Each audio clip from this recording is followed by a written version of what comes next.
Tandaan nyo ito. There is life after our problems. Remember that. And there is joy after your trials. Tandaan natin ang buhay, gulong, di po ba?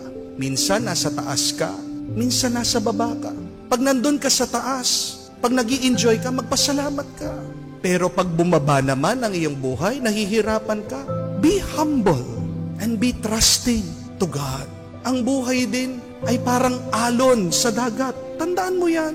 And we have to expect that life sometimes is good and sometimes it is bad.